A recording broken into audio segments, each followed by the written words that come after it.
Hello my friends, I built this little barn for my grandson and his two little sisters for Christmas. Maybe you would like to build one. I start out by framing the little barn, and then at 5 minutes and 30 seconds I'm making barn rafters.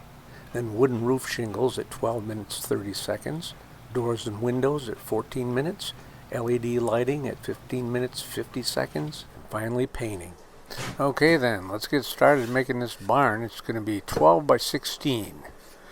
12 inches by 16 inches, and right there in the end is where I'll put the barn door. And so we'll get started by building our walls. And normally when you build a real barn, you would build those walls on the floor and then stand them up.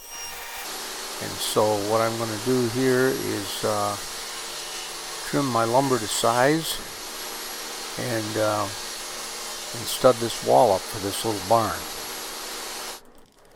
So I got those little dados in that bottom board there and the top, and that'll help secure those studs there. I can glue them right in there and it'll make a nice solid wall. This little barn is going to be for my grandchildren, and so it'll probably get tossed around, and I don't want it to fall apart. And so that's why I cut those dados, and then I glued each one of those studs. And here I'm putting the end one in. Instead of just nailing it onto the end of the bottom and top board there, I decided to cut that little rabbet out of there, and that'll give more gluing surface, and nail it in, and it'll be pretty solid. Now we're going to put the windows in, and so rather than measure on this little model here, I think it's easier just to hold the 2x4 up and mark it, and then cut it and stick it in there. So it's been kind of fun making this little model here, and I know the kids will get a kick out of it. I bought a bunch of little farm animals and so on, so they can put their animals in the barn. Well, there you go. There's one side done. It's got two windows, and I finished the other side, and now I'm getting ready to glue the bottom on. So I turned this thing upside down, and right there's the bottom. I'll lay it up on there and get it tacked down. I wanted this little barn to look realistic when I get it done, and that's why I studded up these walls here, and then when the kids look inside there, they'll be able to see those walls. Also, it gives something to nail the outside sheeting to. Alright, so now we'll flip this thing over and get started on the ends. So on each end we'll have a big barn door so the kids can reach right in there and play. And so I'll frame up this barn door just like I would if I was building a real full-size barn. Got to put the corner 2x6 in right here. And of course on this little model I'm gluing everything. And this one here is the first one that'll go in on the outside of the door. And as I glue them up, I stick a tack in there too.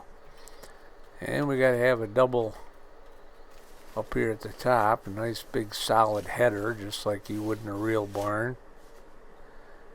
And now we'll double up on that vertical piece. And I'll give you a little close-up of how that looks. That's similar to how I would build it if I was building a full-size barn. Okay, there's the second one on the other side.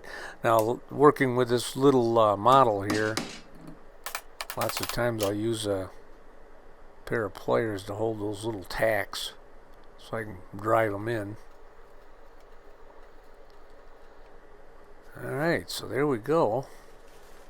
We'll wipe that glue off and stick a couple tacks in there. we're good to go on the frame here.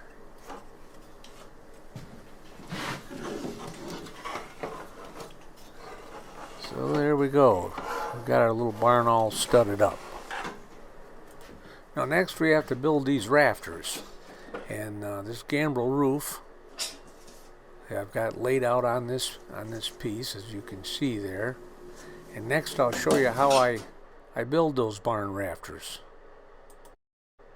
Okay, so let's say we have a building that's 12 feet wide and 24 feet long, and we want to build these gambrel rafters. Well, you're going to lay those out right on your barn floor. And I'm using a scale 1 inch equals a foot. So we'll go over here to the 6 feet mark and take a square and draw this right on your barn floor. You want a line right there perpendicular to your bottom, right at the 6 foot mark. Now you're going to measure up 6 feet, make another mark right there. Okay, so your gambrel roof is going to look like this here. And so the next thing we have to do is bisect these angles. We're going to find the exact middle point of that 90-degree angle there. And if you remember from your geometry class, you remember how to do this. I'm going to choose 2 feet as my number here. You can use 3 or 4 feet, whatever, just so you use the same measurement for each one of those marks right there.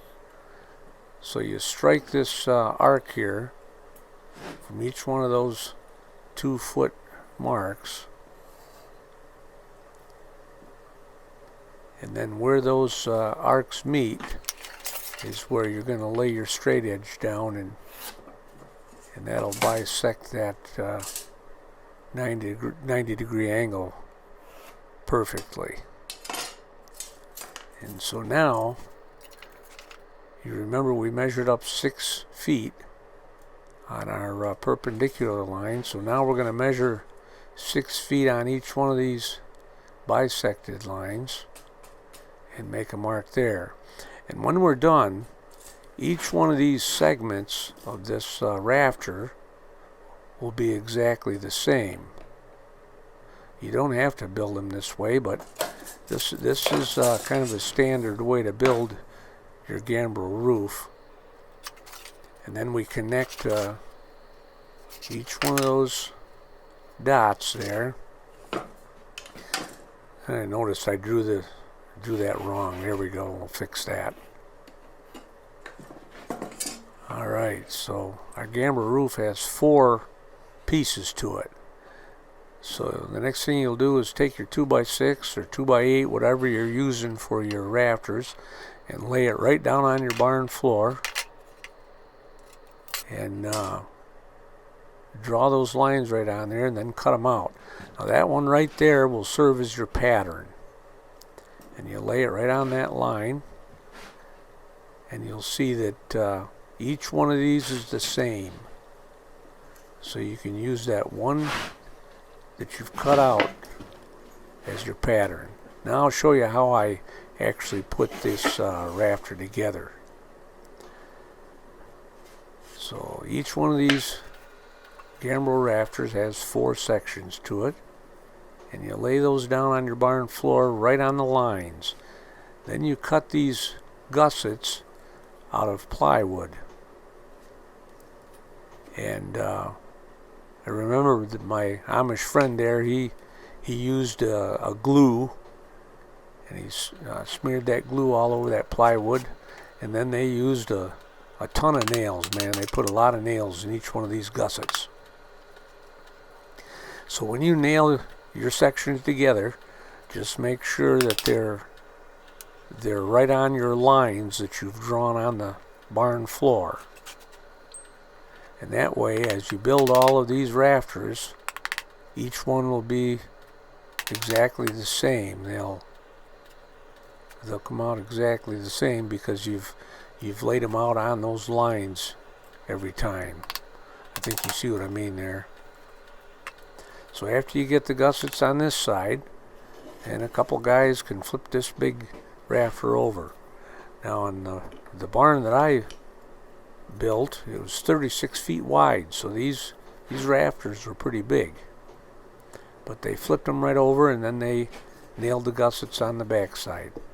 Now when you get done, that rafter will fit perfectly right across your building. And you'd be surprised how much weight that rafter can hold, even in this little model. So here I'm showing you how I use that pattern rafter, and I just mark them out and cut out all those pieces for the rafters. Then of course I use 3/4 inch plywood for my big barn gussets. But here I use this little 1/4 inch plywood and cut it out this way. So there's a lot of parts that go into making one of these rafters, but it's kind of fun to make them.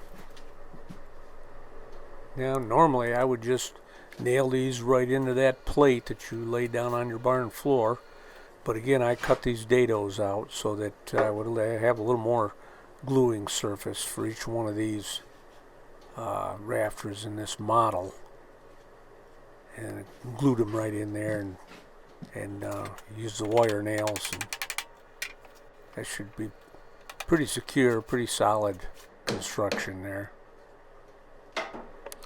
So I have a little grandson and 2 little granddaughters, and I'm hoping they'll have a lot of fun playing with this little barn with their animals and little tractors and so on. Alright, so now we'll get our sheeting up on this little barn, and I've decided to use this 1/8 inch plywood, this Luan, and I've got the windows cut out. And now we'll tack on the Luan up on the rafters there. So I've got both sides done and the pieces for the roof cut out and tacked in there temporarily. I thought this barn would look pretty cool with wooden shingles, so I got busy and ripped all these little thin strips. I've got a video that shows how I cut thin strips on a table saw if you're interested in watching how I do that. I got these really thin strips, and then I cut them apart with a razor blade. And so here I'm showing you that I use this contact cement to lay these shingles down there. There's no nails in them. It's just the contact cement.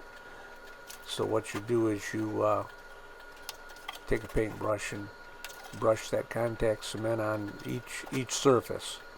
Then you let it dry for 20-30 minutes, and then when you touch those 2 surfaces together, they are bonded. There's no nails in this roof at all, just using this contact cement. So I ripped those thin strips off a 2x4, 1.5 inches wide, and then I split them in half. So they're 3/4 inches wide and then 1.5 inches long, each one of these little shingles. And now I'll show you how I make the doors and windows. I measure and cut those doors out of Luan just the right size, so there's a gap all the way around so it'll open and close easily.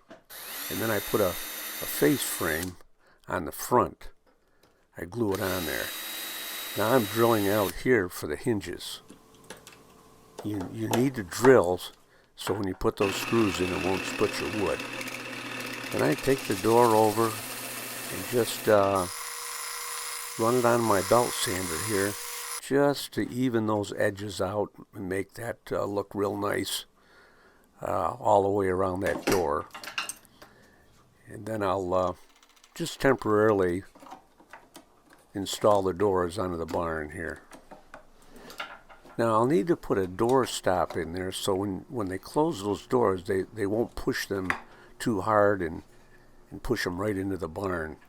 And so I cut a little thin strip here, and I've drilled some holes through it so that when I glue it and nail it up there, that door will hit up against that stop there, keep it from being pushed in.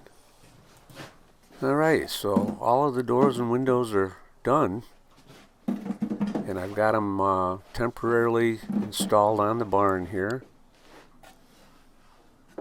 And so basically the barn is finished. Oh, and I finally figured out what kind of closer I wanted to use for these doors, and I just made this simple little gizmo that'll keep those doors closed. Alright, let's move on. I decided to add LED lighting to this barn. Now, Evan Designs is a great place to buy your LED lighting. I didn't know much about LED lighting, and I called, and this fella walked me through this whole process and recommended the lighting that would work best for my barn. And so I came up with this 4 LED with a battery pack, AA batteries, and a little switch here. It will turn the lights on and off. Each one of these packages came with a little written insert to help you understand how to use the various components. This is a wax that he recommended for attaching that stuff to the barn, and it works really great. As you get things where you want them, you just take a little bit of that wax on your finger and push it onto the wires or on the back of the LEDs, wherever you want to glue something to your project, and that wax holds things right where you want them. Now that'll be a fun little switch for the kids to push and watch those lights come on and off. Once again, I highly recommend this Evan Designs for your lighting needs, any LED lighting. They make up these little kits. They work real well, as you can see, and they're very reasonably priced too. And now it's time to paint. We're going to have a red barn with white trim. Now, years ago I came up with the idea of using a piece of this styrofoam insulation, and I'll take some small nails and poke them into that insulation, and I can set whatever this piece is on there, and that way I'm able to paint both sides and just set it down on those little tacks. Works real good. There's a little tip for you. The priming is finished, and next we'll add some color. I do a lot of painting, and so I have a lot of paint kicking around. The white is exterior house paint that I used on the trim around the windows and doors. Then this red is actually a metal paint. It's oil-based, but coverage is beautiful and it dries to a nice glossy finish. So I will have to do a touch-up, but it covers real well, as you can see. Well, there you go, everybody. That's my project for this Christmas.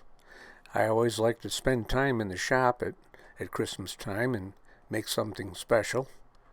So I hope you've enjoyed the video, and if you did, hit the like button and consider subscribing to Tim Tools 99. Bye bye, everybody.